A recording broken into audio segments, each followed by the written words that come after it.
मेरा 20 साल का नौकर रामू हमेशा मेरे आगे पीछे घूमता रहता था। मैंने उसे छोटा समझा था, लेकिन एक दिन उसने मुझसे कहा, मालकिन, मुझे छोटा समझने की गलती मत कीजिए। उस रात जब मैंने उसे देखा तो मैं आश्चर्यचकित हो गई थी, क्योंकि उस रात रामू ने 20 साल के लड़के की तरह नहीं, बल्कि 30 साल के आदमी की तरह मेरा। हेलो दोस्तों, आज की इस अनोखी कहानी में आप सभी का स्वागत है। जब से रामू मेरे पास सोने लगा था, तब से मेरे शरीर में बदलाव आने लगे थे। मुझे लगा था कि रामू छोटा है और उसे कुछ समझ नहीं आता होगा, लेकिन धीरे धीरे उसके असली रंग मुझे दिखने लगे। मैंने कभी सोचा भी नहीं था कि 20 साल का लड़का मेरी तरह की 40 साल की महिला को इतना सुख दे सकता है। रामू 20 साल का था। उसे मैं गांव से अपने घर काम के लिए लाई थी। मेरे घर में सिर्फ मैं और मेरा 1 साल का बेटा था। जब मैं काम पर जाती थी तो रामू मेरे बच्चे की देखभाल करता और वह मेरे घर में ही रहता था। मैं बिना शादी के माँ बन गई थी। मेरे प्रेमी ने शादी का झांसा देकर मुझसे प्रेम का खेल खेला। जब मैं गर्भवती हो गई तो मैं उसके घर गई और वहां मैंने देखा कि उसकी शादी हो रही थी। उसने मुझसे प्रेम का नाटक किया और किसी और लड़की से शादी कर ली थी। मेरे पेट में पल रहे बच्चे को मारने का मेरा मन नहीं हुआ और जब मैंने गर्भपात कराने का सोचा, तब तक समय निकल चुका था। मैं 5 महीने की गर्भवती हो चुकी थी। मेरे माता पिता ने मुझे और मेरे बच्चे को स्वीकारने से इनकार कर दिया। तब मैं अकेली रहने लगी। कई महीने पहले मैं अपने गांव गई थी, अपने दादा के 100वें जन्मदिन के लिए। मेरे दादा ने मुझे जन्मदिन का निमंत्रण भेजा था और इसलिए मैं गांव गई थी। मेरे बेटे को वहां सिर्फ मेरे दादा ने ही प्यार से गोद में लिया था। आरव उनके पास खेल रहा था। तभी ऑफिस से मेरा फोन आया और मैं कुछ देर के लिए फोन पर बात करने के लिए बाहर चली गई। जब मैं वापस आई तो मेरा आरव दादा के पास नहीं, बल्कि घर के एक नौकर के पास था। मैंने देखा कि आरव उस नौकर के पास अच्छे से खेल रहा था। मैंने अपने बच्चे को उस नौकर से लिया और वहां से जाने लगी। तभी उस नौकर ने मुझे रोका। वह कहने लगा, मालकिन, मुझे थोड़ी मदद चाहिए। मुझे पैसे की नहीं बल्कि काम की जरूरत है। उसने अपना परिचय दिया और कहा, मैं रामू हूँ।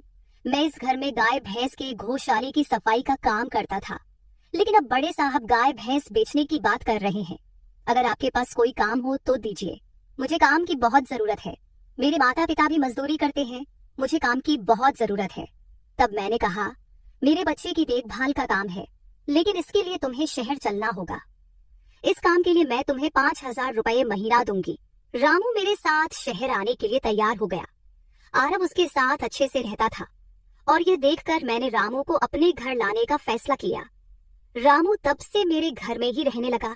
उसने कहा कि हर 4 महीने बाद जब थोड़े पैसे जमा हो जाएंगे, तब वह अपने गांव जाएगा। रामू दिन भर मेरे बच्चे की अच्छे से देखभाल करता और घर के कामों में भी मेरी मदद करता। रामू को घर आए 1 महीना हो चुका था और इस 1 महीने में उसने मेरा दिल जीत लिया था। उसकी देखभाल से मेरे बेटे की सेहत भी सुधर गई थी। जो आरव मुझे परेशान करता था, अब वह रामू के हाथों से अच्छे से खाना खाता था। मैंने रामू को एक अलग कमरा दिया था। एक दिन रात में आरव बहुत रोने लगा। किसी भी तरह से वह शांत नहीं हो रहा था।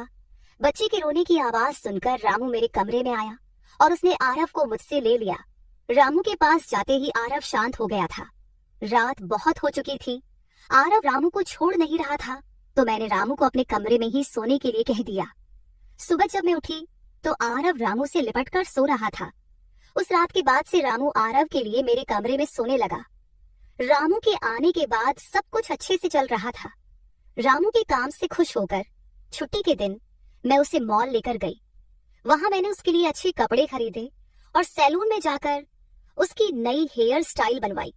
रामू देखने में अच्छा था, लेकिन वह एकदम साधारण तरीके से रहता था। उस दिन मैंने उसका पूरा लुक ही बदल दिया था। उसे नए अंदाज में देखकर मैं भी उस पर विश्वास नहीं कर पा रही थी।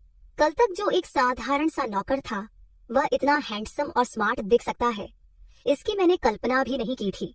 मॉल से हम घर आए तो आरव आते ही सो गया था। मैंने उसे कमरे में बिस्तर पर सुला दिया और पानी पीने के लिए बाहर जाने लगी। तभी रामू मेरे लिए पानी लेकर आया।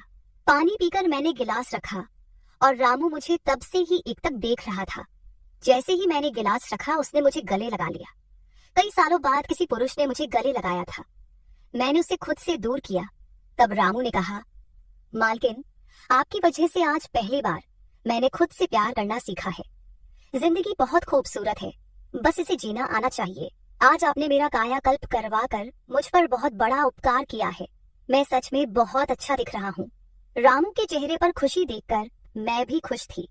अगले दिन से वह बहुत स्वच्छ और सलीके से रहने लगा था। वह 20 साल का था, लेकिन गांव का लड़का होने के कारण उसकी कद काठी अच्छी थी। वह घर में भी रोजाना कसरत करता था। उसकी लंबाई भी ठीक ठाक थी। मैंने उससे उसकी पढ़ाई के बारे में पूछा था, लेकिन उसने कहा कि अब उसका पढ़ाई से मन उठ गया है। हर सुबह ऑफिस जाने से पहले मैं अपने बच्चे को दुलार कर ऑफिस के लिए निकलती थी। आज जब मैं ऑफिस के लिए निकलने से पहले आरव को चूमने गई, तब वह रामू की गोद में था। अचानक आरव ने अपनी गर्दन घुमाई और मेरे होंठ रामू के गाल पर जा लगे। मुझे बहुत शर्मिंदगी महसूस हुई। मैंने उससे माफी मांगी और ऑफिस के लिए निकल गई। शाम को जब मैं घर आई, तब भी मैं रामू की आंखों में नजर नहीं मिला पा रही थी। रामू ने आरव को खाना खिलाकर सुला दिया था। फिर हम दोनों ने साथ में खाना खाया। खाना खत्म करने के बाद मैं अपने कमरे में गई। वहां मैं अपनी दवाइयां ले रही थी। मुझे माइग्रेन की समस्या थी, उसी की दवा मैं ले रही थी। दवा लेने के बाद भी मेरा सिर बहुत दर्द कर रहा था। मैं अपने कमरे में सिर पकड़कर बैठी हुई थी। कुछ देर बाद रामू कमरे में आया। मुझे इस हाल में देखकर उसने पूछा कि क्या हुआ। जैसे ही उसे पता चला कि मेरा सिर दर्द कर रहा है, उसने मेरे सिर की मालिश शुरू कर दी। रामू की मालिश से मुझे आराम मिल रहा था। धीरे धीरे मुझे गहरी नींद आने लगी। उस रात मुझे बहुत अच्छी नींद आई थी। अगले दिन हमारे ऑफिस में ट्रेडिशनल डे का फंक्शन था और इसके लिए मैंने गुजराती लुक अपनाने का फैसला किया। मैंने घाघरा पहन लिया था, लेकिन स्कर्ट का नॉट बांधने में मुझे दिक्कत हो रही थी। तब मैंने रामू को कमरे में बुलाया और उससे नॉट बांधने को कहा। नॉट बांधते समय उसका हाथ मेरी खुली पीठ पर से गुजर रहा था। मैंने उसे छोटा समझा था, इसलिए मैंने उसे यह काम करने के लिए कहा था। मेरे पास और कोई विकल्प भी नहीं था। तैयार होकर जब मैं जाने लगी तो रामू ने मुझे रोका और अंदर से काजल लेकर आया। उसने मेरे कान के पीछे काजल लगाया और कहा, मालकिन, अब आपको किसी की नजर नहीं लगेगी। आप बहुत सुंदर लग रही हैं। उसकी बात सुनकर मैं हंसी और चलने लगी। उस दिन शाम को जब मैं घर आई तो मेरे साथ मेरी एक सहेली और उसका प्रेमी भी आया। रामू ने आज बहुत अच्छा खाना बनाया था। मेरी सहेली प्रिया 4-5 दिन मेरे घर रुकने वाली थी। अगले 3 दिन उसका प्रेमी भी मेरे घर पर था। अगले दिन रात को रामू ने खाना बनाया और प्रिया और उसके प्रेमी को खाने के लिए बुलाया, लेकिन वे दोनों कमरे में ही ड्रिंक कर रहे थे। प्रिया तो बहुत ज्यादा पी चुकी थी। वह खाना खाए बिना ही सो गई। उसका प्रेमी रोहन हमारे साथ खाना खाने बैठा। उसने कहा, प्राची, तुम प्रिया से भी ज्यादा सुंदर हो। रोहन के बोलते ही रामू उसे गुस्से से देख रहा था। खाना खत्म करने के बाद रोहन अपने कमरे में चला गया। उसके जाते ही रामू मुझसे कहने लगा, मालकिन, आपके ये कैसे दोस्त हैं? मुझे उस आदमी की बात बिल्कुल भी अच्छी नहीं लगी। तब मैंने रामू से कहा, मैं तुझे घर के सदस्य की तरह मानती हूँ। इसका यह मतलब नहीं कि तू मेरे मेहमानों से कुछ भी कहे। तेरा काम है आए हुए मेहमानों की सेवा करना, इसलिए तू सिर्फ वही कर। बाकी मुझे कुछ सिखाने की जरूरत नहीं। रामू को डांट कर मैं अपने कमरे में चली गई। मैंने उसे डांट दिया था, फिर भी वह मेरे लिए पानी लेकर आया। तब मैंने अपनी दवा ली और पानी पीकर सो गई। आज रामू मेरे कमरे में सोने नहीं आया था, ऐसा मुझे लगा। लेकिन सुबह जब मेरी आंख खुली तो मैंने उसे अपने बगल में पाया। सुबह मेरी आंख खुली तो मेरे सामने प्रिया थी। वह बहुत गुस्से में लग रही थी। रामू को मेरे सामने लाया गया। उसके हाथ में प्रिया की ओढ़नी बंधी हुई थी। प्रिया ने कहा, तुम्हारी इस देहाती नौकर ने मेरे प्रेमी का हाथ तोड़ दिया है। रामू बस सिर हिलाता रहा और बोला, मालकिन, मैंने कुछ भी नहीं किया। रात को रोहन साहब नशे में थे, तभी उनका संतुलन बिगड़ गया होगा और वे गिर गए होंगे। रामू भला रोहन साहब पर हाथ क्यों उठाएगा? प्रिया अब भी नशे में लग रही थी, ऐसा मुझे लगा। रामू ने मेरे लिए उन दोनों से माफी मांगी। प्रिया और रोहन तभी वहां से चले गए। रामू मुझसे भी माफी मांगने लगा। मुझे पता था कि उसने कुछ नहीं किया था। आज मैंने छुट्टी ली थी क्योंकि कई दिनों से मैं बहुत व्यस्त थी। आज सोचा कि खुद के लिए थोड़ा समय निकालूं। नाश्ता करने के बाद मैं फिर से 1 घंटे के लिए सो गई। आरव भी मेरे साथ सो गया था। उठने के बाद मुझे 1 कप चाय की जरूरत महसूस हुई। मैं रामू को चाय बनाने के लिए पुकार रही थी, लेकिन उसकी तरफ से कोई जवाब नहीं आ रहा था। उसे ढूंढते ढूंढते मैं उसके कमरे में गई। वहां जाकर देखा कि रामू अभी अभी नहाकर बाथरूम से बाहर आया था। उसने शर्ट नहीं पहनी थी। मैंने पहली बार उसे इस तरह देखा। रामू का शरीर बेहद मजबूत था। उसका शरीर किसी योद्धा की तरह दिख रहा था। मैं उसे टकटकी लगाकर देख रही थी। मुझे उस वक्त कोई होश नहीं था। कई सालों बाद मैं किसी जवान पुरुष को इस तरह बिना कपड़ों के देख रही थी। मैं उसे टकटकी लगाए देख रही थी। तभी रामू ने मुझे आवाज दी। वह मेरे सामने शर्ट पहनकर खड़ा था, फिर भी मैं अपनी सुध-बुध खोए उसे देख रही थी। उसने मेरी आंखों के सामने चुटकी बजाई। तब मैं होश में आई और उससे कहा कि मेरे लिए चाय बना दे। आज घर में ही थोड़ा खुद का स्किन केयर करने का सोचा, इसलिए दोपहर के समय मैं अपने कमरे में अपना पार्लर चलाने लगी। उस समय मैंने शॉर्ट्स और गाउन पहन रखा था और मैं अपने पैरों का वैक्सिंग कर रही थी। वैक्सिंग करते समय गलती से मैंने थोड़ा ज्यादा गर्म वैक्स अपने पैर पर लगा लिया, जिससे जलन हुई और मेरे मुंह से तेज आवाज निकल गई। मेरी आवाज सुनकर रामू दौड़ता हुआ मेरे कमरे में आया। उसने मेरे जले हुए पैर को देखा। उसने मेरे पैर से गर्म वैक्स हटाया और वहां क्रीम लगा दी। उसके हाथ बार बार मेरे पैर पर अनजाने में फिर रहे थे और उस वक्त मेरे मन में जो भावनाएं उत्पन्न हो रही थी, उन्हें व्यक्त करना मेरे लिए मुश्किल हो रहा था। रामू की नजर मुझ पर पड़ते ही मैं दर्द से कराह उठी। मुझे इस हालत में देखकर उसने कहा, भाई साहब, अब आप बस आराम से लेट जाइए। आपको जो भी करना है मुझे बताइए, मैं आपकी मदद कर दूंगा। मैंने उसे मेरे दूसरे पैर का वैक्सिंग करने को कहा। रामू ने जैसा मैंने बताया वैसा ही किया। उसने मेरे चेहरे की मसाज भी कर दी। उसके स्पर्श से मुझे बहुत आराम मिला। आज का छुट्टी का दिन मेरे लिए आरामदायक बीता। रामू में हर गुण भरा हुआ था। वह किसी भी काम में पीछे नहीं था। आज रात मैंने उसे मेरे कमरे में सोने के लिए मना कर दिया। दिन भर मैं घर में नहीं होती, कम से कम रात को तो मुझे मेरे बच्चे के साथ अकेले समय बिताना चाहिए। हर बार रामू का आना मुझे पसंद नहीं था, इसलिए मैंने उसे कमरे में सोने के लिए मना कर दिया। इस तरह दिन बीतने लगे। कुछ दिनों तक रामू के बिना आरव रात को सो नहीं पाता था, लेकिन धीरे धीरे उसने रोना बंद कर दिया। मुझे अपने अंदर कुछ बदलाव महसूस होने लगे थे। सुबह उठते ही मेरा शरीर बहुत दुखने लगता था। अचानक ये सब क्यों हो रहा है, समझ नहीं आ रहा था। कुछ दिनों में मेरी शारीरिक पीड़ा इतनी बढ़ गई कि मुझे बिस्तर से उठने की भी इच्छा नहीं होती थी। तब मैंने ऑफिस से 1 हफ्ते की छुट्टी ले ली। कुछ दिनों आराम किया, शायद थोड़ा ठीक हो जाऊं। अब पूरा वक्त आरव रामू के साथ रहता था। जब उसे भूख लगती तो वह बीच बीच में मेरे पास आ जाता। आज मैं अपनी कमर पकड़कर बैठी थी। रात को रामू पानी लेकर मेरे कमरे में आया। मेरी कमर पर हाथ देखकर उसने समझ लिया कि मुझे बहुत तकलीफ हो रही है। रामू ने कहा, भाई साहब, अगर आपको कोई आपत्ति ना हो तो मैं आपकी कमर की मालिश कर देता हूँ।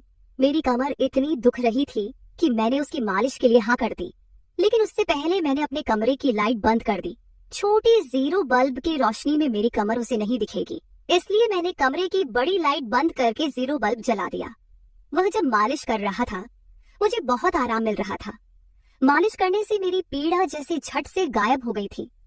मालिश करते समय रामू ने मुझसे पूछा, भाई साहब, आपको आरव के पिता की कभी याद नहीं आती?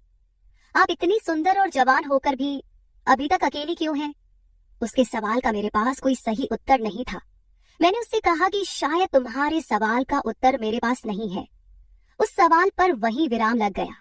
रामू की मालिश से मुझे अच्छी नींद आ गई थी। अगले 2 दिन बाद वह तारीख थी जब मैंने अपने प्रेमी से मुलाकात की थी। आखिर वह दिन आ ही गया। उस दिन मैंने दिन भर अपने मन को किसी न किसी काम में व्यस्त रखने की कोशिश की, लेकिन रात के अंधेरे में मुझे अपने प्रेमी की बहुत याद आ रही थी। आज वह मेरे साथ नहीं था, लेकिन वह मेरे बच्चे का पिता था। आरव को देखकर मुझे रोज उसकी याद आती थी और आज मैं अपनी भावनाओं को छुपा नहीं पाई। मैं अपने कमरे में जोर जोर से रोने लगी। आरव पास में सो रहा था, इसका भी मुझे ध्यान नहीं रहा।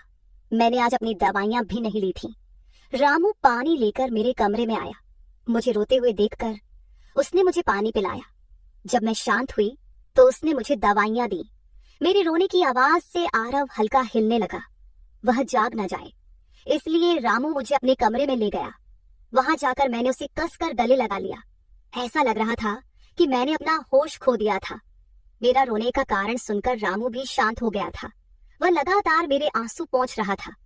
रोते रोते मैंने उसका कंधा पकड़ लिया धीरे धीरे मैंने उसे और करीब खींच लिया। मैंने उससे कहा, रामू, आज की रात मैं तुम्हारे साथ बिताना चाहती हूँ। तब रामू ने कहा, भाई साहब, मैं अभी छोटा हूँ, मुझे कुछ भी नहीं आएगा। उसकी बात सुनकर मैंने उसे और पास खींच लिया। उस रात मैं उसके कमरे में थी, लेकिन सुबह जब मैं उठी तो वह मेरे पास नहीं था। उसकी शर्ट वहीं पड़ी हुई थी। जब मैं बाहर गई तो मैंने देखा कि रामू मेरे बच्चे को दूध और बिस्किट खिला रहा था। मुझे आरव का ख्याल नहीं आया था, लेकिन रामू ने नहीं भुलाया। उसने हम दोनों माँ बेटे को खुश कर दिया था। रात की थकान के बाद मैं सुबह देर से उठी थी। दिन भर रामू ने मुझसे नजरें नहीं मिलाई। आज प्रिया मुझसे मिलने घर आई थी। वह रामू की तरफ देख भी नहीं रही थी। रामू ने उसे पानी दिया और कमरे से बाहर चला गया। थोड़ी देर बातें करने के बाद प्रिया जाने लगी। जाते समय उसने मुझसे कहा, जितनी जल्दी हो सके अपने नौकर को यहाँ से निकाल दो। वह दिखने में जितना मासूम लगता है उतना है नहीं। उसकी बात का मैंने खास ध्यान नहीं दिया। रोज की तरह रात को खाना खाने के बाद रामू ने मुझे पानी का गिलास मेरे कमरे में लाकर दिया और उसने आरव को भी सुला दिया था। आरव आज बाहर हॉल में झूले में सो रहा था। रामू उसकी देखभाल कर रहा था। मैंने अपने कमरे की लाइट बंद कर दी और सो गई। कुछ समय बाद मुझे आरव की आवाज सुनाई दी। उसकी आवाज से मेरी नींद खुली। मैं उठने वाली थी कि तभी उसकी रोने की आवाज बंद हो गई। कुछ समय बाद मुझे अपने कमरे का दरवाजा खुलने की आवाज सुनाई दी। मैं चुपचाप सब देख रही थी। रामू मेरे कमरे में आया था।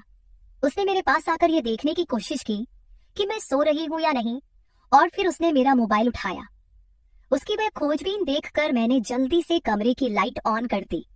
मुझे जागता हुआ देखकर वह चौंक गया। मैंने उसके हाथ से अपना मोबाइल छीन लिया। मैंने उससे कहा, रामू, ये सब क्या चल रहा है? तुम इस वक्त यहाँ क्या कर रहे हो? वह कुछ नहीं कहकर वहां से जाने लगा, लेकिन मैंने उसे इतनी आसानी से छोड़ने का इरादा नहीं किया था। मैंने उसे उसका वीडियो दिखाया जिसमें वह प्रिया के बॉयफ्रेंड पर हाथ उठा रहा था। उस दिन रोहन के मोबाइल का कैमरा गलती से चालू रह गया था और उसमें उनकी हाथापाई रिकॉर्ड हो गई थी। सुबह जब प्रिया मुझसे मिलने आई थी तब उसने मुझे वह वीडियो दिखाया था और तब से मैं रामू पर नजर रख रही थी। रामू, तुमने झूठ क्यों बोला? तुमने रोहन पर हाथ क्यों उठाया? तब उसने कहा, जो भी आप पर बुरी नजर डालेगा उसके साथ मैं यही करूंगा।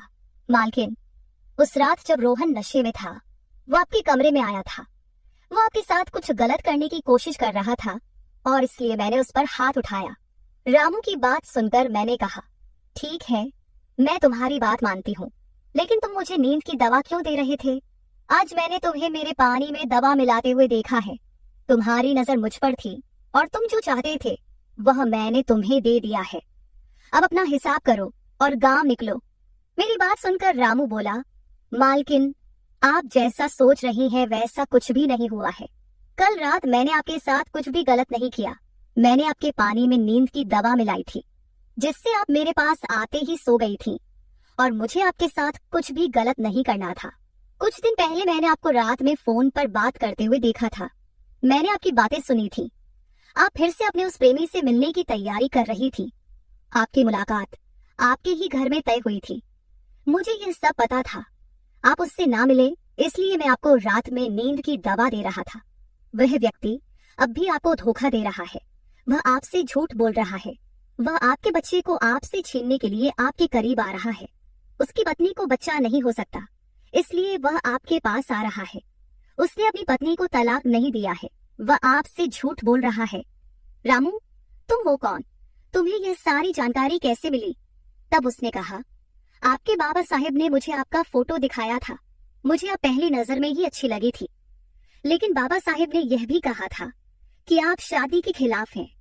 तब मैंने उनके साथ मिलकर यह प्लान बनाया।